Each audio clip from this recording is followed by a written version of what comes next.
Good evening, everybody. It is a beautiful, beautiful night here in Pittsburgh.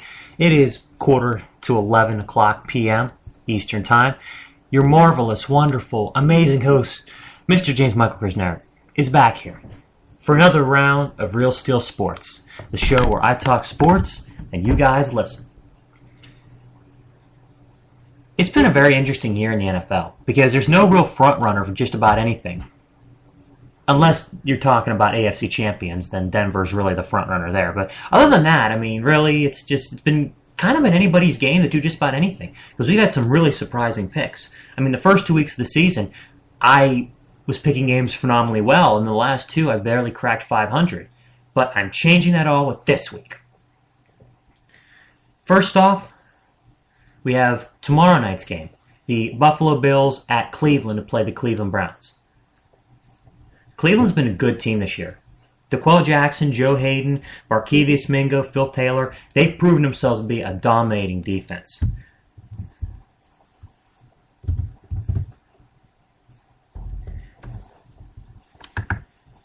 If you look at the Cleveland Browns defense this year, they're 8th in points allowed, 3rd in yards allowed, 9th against the pass, and 4th against the run. And they're 1st in the NFL, allowing a very, very low 2.9 yards a carry. That'll be challenged against the Buffalo team with Pro Bowl running back Fred Jackson and C.J. Spiller. Those guys are talented. Those guys can make plays. I'm not so sure if Spiller's going to play. He said he's fine after injuring himself in the game against the Ravens on Sunday. We'll have to see how his progress is made. Much progress he's made, I should say. E.J. Manuel's had a very, very good year as a rookie. I was surprised when he, not Geno Smith, was the first quarterback taken in the 2013 draft, but E.J. Manuel's proven to be about as good as you can possibly be.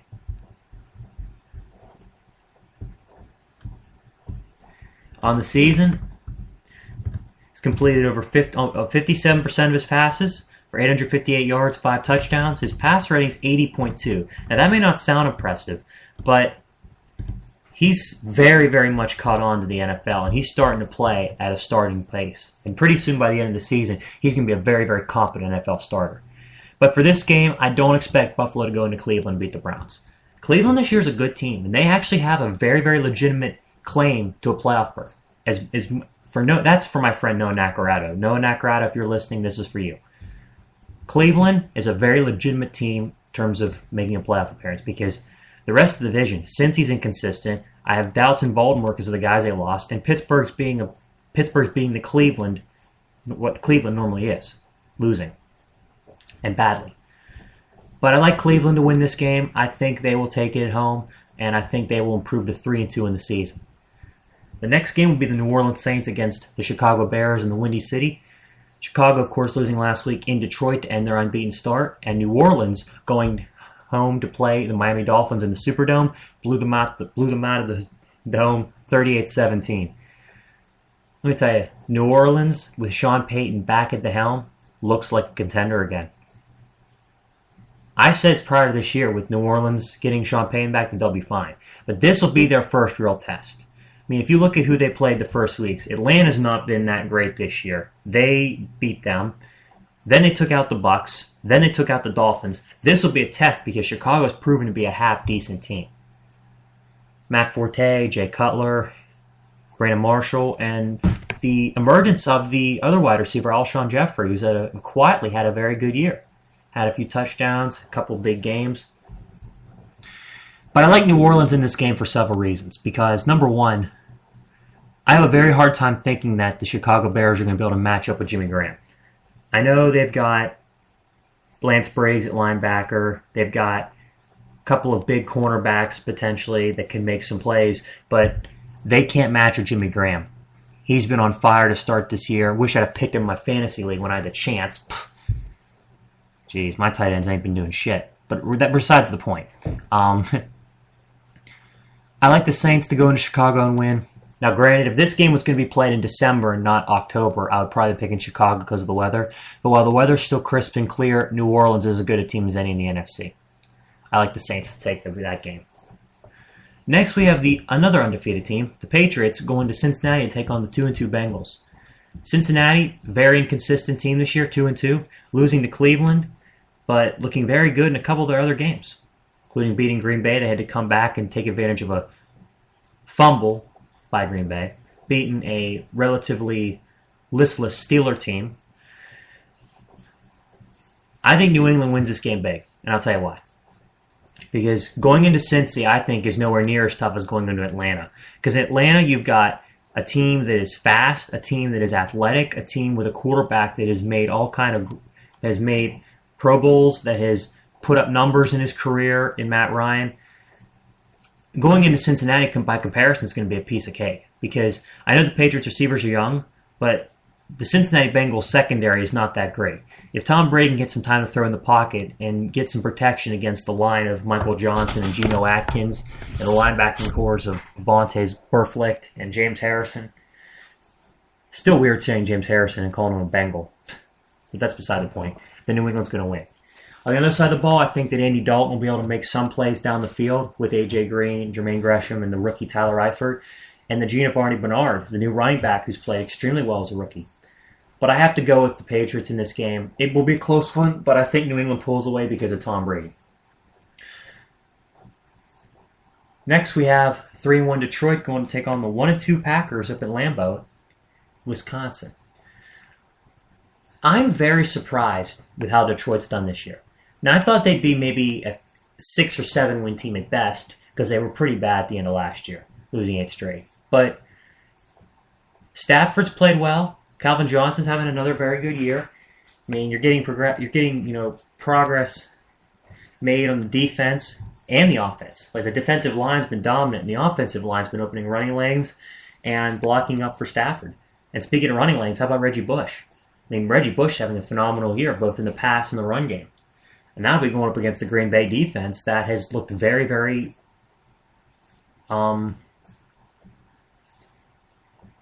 average, to say the least.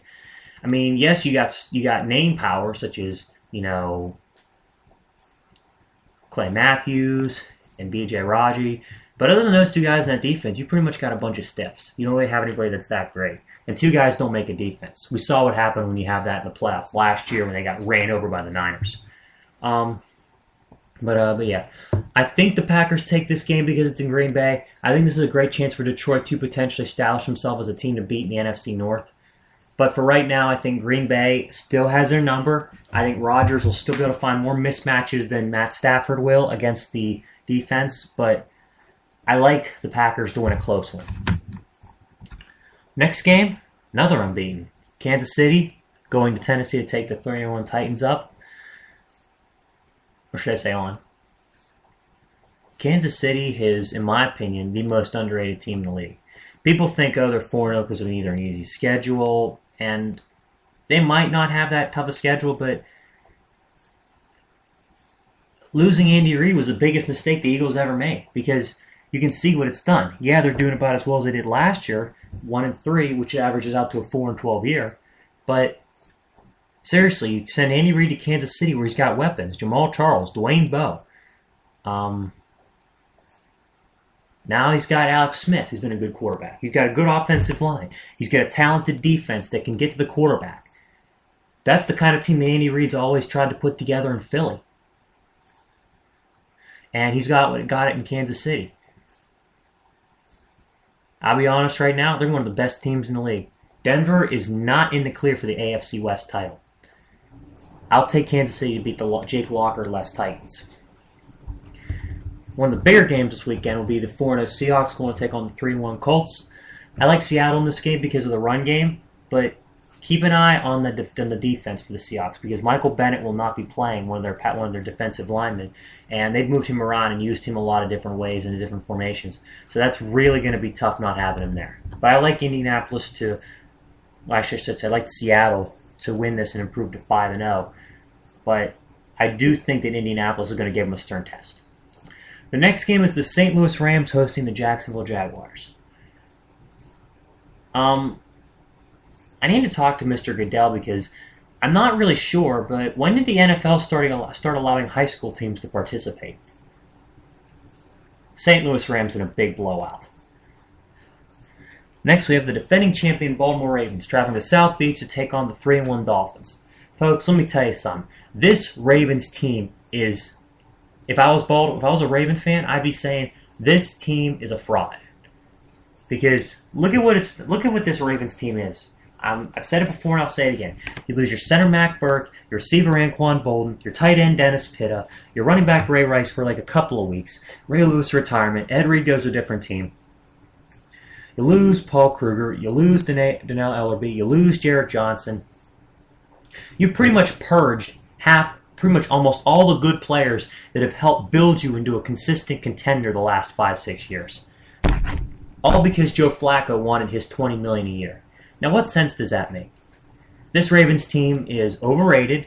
This Dolphins team is about as good as what its record suggests. Not undefeated, but still very good to start the year. I like Miami in this game, and I think they got a chance to win this one big. The next game will be Philly at New York. These games are always wacky. Eagles and Giants, they're always wacky. Like something weird will happen in every one of them. Who knows? Maybe we're due for a streaker or something. I have no idea. Because every time these two teams can play, something weird will happen. And I like the Eagles because it seems like the last few years, the Eagles have always had it seems like it's funny because the last few years, whenever these two teams play, the team that does worse loses on home turf. Like when the Giants, I think, went to their Super Bowl and beat the Patriots the second time, they played the Eagles at home, and the Eagles weren't that good of a team, and the Giants were trying to win the division, and the Giants got beat pretty bad. But for the record, I think the Eagles go in and get a win because I think the difference is right now, they're a better team than the Giants. Giants can't block, Giants can't get the quarterback, and their team is just very inconsistent. Eagles at least have a running game, a quarterback who doesn't necessarily lose games in Michael Vick, and the running back being LaShawn McCoy, who's an early candidate for MVP and Offensive Player of the Year. Give me the Eagles. They get a 2-touchdown lead. They'll run up that score against their rivals.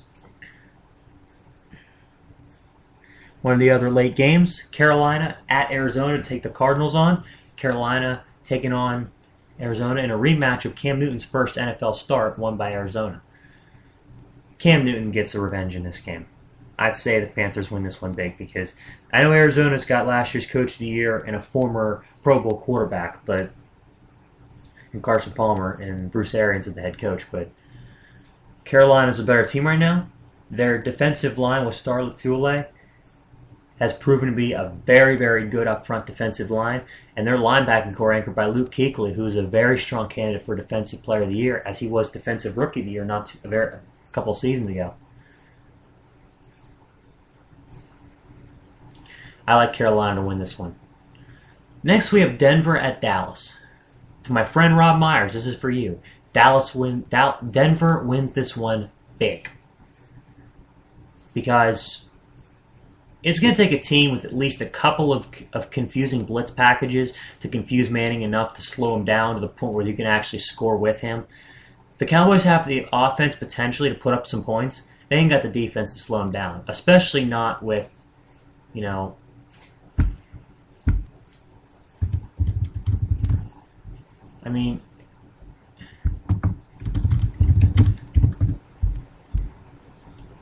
especially not with Anthony Spencer out for the year. So, yeah, Denver wins this one big. Sunday night game on NBC will feature the Houston Texans traveling west to take on the San Francisco 49ers. I like the San Francisco 49ers in this game. This was what I thought the Super Bowl 47 matchup would be. San Francisco and Houston. I was wrong, and it was Baltimore, but still, got half that right. I like San Francisco in this game. I know Houston's a good team, but I think that they're a team that's still kind of mired in their own mistakes. I think they've hit a crossroads. I really do. They were bad for a while, and then were good the last few years, but now you start to wonder going forward, is Matt Schaub a quarterback that can lead his team to a Super Bowl? And we're finding out more and more that the answer is no, and that he's not a quarterback that can win you playoff games. Niners all the way. Now, the other Sunday night game, due to a scheduling conflict with the Oakland A's, is the Oakland Raiders hosting the San Diego Chargers. Terrell Pryor will play again, but it doesn't matter. This will be like an NFL game. NFL team versus a college team. Chargers pound the Raiders. Easy. Phillip Rivers is quietly off to a very good start this year.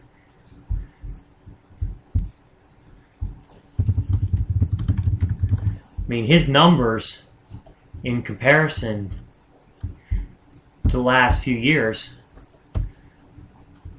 have just been phenomenally better. His completion percentage is over almost 74%. He's completed for 1,199 yards, 11 touchdowns, and a meager 2 picks. This is a guy who was averaging 17 interceptions the last 3 years prior, and now look at him.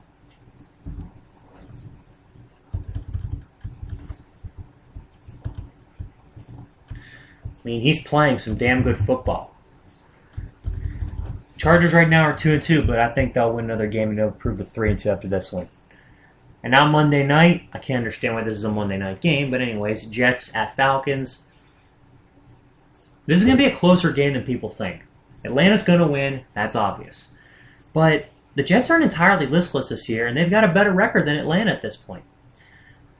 I think Atlanta wins because they're home in the Dome. The final score I will predict will be 30-17. I'm going off of ESPN's Pigskin Pick'em, which is what I do to pick my games. I like Atlanta to win, and that's only because of the fact they're at home in the Dome. If they were New York, I think it'd be a close game because Atlanta cannot run the football and they cannot defend the pass. They can't do either of those things. They can stop the run and throw the football. They can't do the other things around. And then you're playing in the NFC, and you got Aaron Rodgers and Colin Kaepernick and Drew Brees and even other guys like Tony Romo and Eli Manning and Cam Newton and even Russell Wilson, and you can't defend the pass, you're in deep shit. Atlanta wins this game big because I don't see Geno Smith making enough plays. But he will throw for a lot of yards. Speaking of which, that is one of my top 5 bold predictions for this NFL weekend. Bold prediction number 1. In his first game against his second game actually against an AFC North team since he moved to the AFC East, receiver for the Dolphins, Mike Wallace, will hit 100 yards receiving over the Ravens. He's not been used much this year, but I think it's about time they pull the curtain off and pull the curtain back and see what they can do with that pony, because that boy can run. That guy can run. He's fast. Much as I hate, much as I always like him for how he's been as a person, his attitude-wise when he was with the Steelers, he's a hell of a player. I look for him to top 100 receiving yards over the Ravens. Just hope he can catch the football. Don't look like an idiot. Next game, if you're going to Green Bay, Detroit, leave your run game at home. I predict Stafford and Rodgers will combine for over 800 passing yards this week. I know Reggie Bush is a good running back, but if you're going to beat Green Bay, you got to be able to air it out against Rodgers. And Green Bay is not exactly going to have much luck again doing that, running the football, because Eddie Lacy might play because of a concussion, and James Starks is out for a few weeks. My third prediction, and this ties into Monday night's game, I like Geno Smith to throw for more yards than Matt Ryan on Monday night. And that may sound more or less stupid than bold, but here's my reasoning. Because the Falcons are a quick strike offense. They'll probably get a couple of plays and put up some points, but late in the game, the Jets are going to have a chance to throw the football a lot. And besides, Atlanta's pass defense is far inferior to the Jets. So if any team's got a better chance of making a stop, it's the Jets.